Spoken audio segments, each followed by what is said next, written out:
యేసయ్య విశ్వ సృష్టికర్త మరియు జీవన మార్గదర్శి. ఆదియందు దేవుడు భూమి ఆకాశములను సృజించారు. భూమిని దాని స్థానము నుండి కదిలించేది ఆయనే. భూమి కదులుతుంది అని శాస్త్రవేత్త నికోలస్ కోపర్నికస్ నిరూపించారు.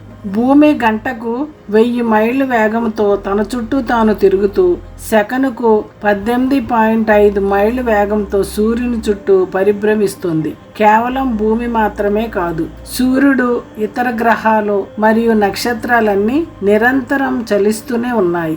ఈ విశ్వంలో నిశ్చలంగా స్థిరంగా ఉన్నదేదీ లేదు. ఈ సృష్టిలోని గ్రహాలు, గెలాక్సీలు మరియు నక్షత్ర మండలాలు ఏదో ఒక మహాశక్తి ద్వారా నడిపించబడుతున్నాయని శాస్త్రవేత్తలు గుర్తించారు. కానీ వారు దానిని దైవశక్తి అని పిలవరు.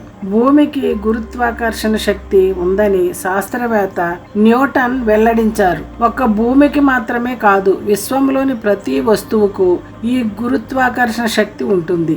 ఈ పరస్పర ఆకర్షణ శక్తి వల్లే భూమి, చంద్రుడు, సూర్యుడు, గ్రహాలు, నక్షత్రాలు మరియు గెలాక్సీలు తమ తమ నిర్ణీత మార్గాల్లో ఒక క్రమ పద్ధతిలో పరిభ్రమిస్తున్నాయి. ఈ మహా సృష్టికర్త, శాశ్వతమైన దేవుడు మనకు నివాస స్థానముగా ఉన్నారు. ప్రేమామయుడైన యేసుక్రీస్తు వారు మనకు తోడుగా ఉన్నారు.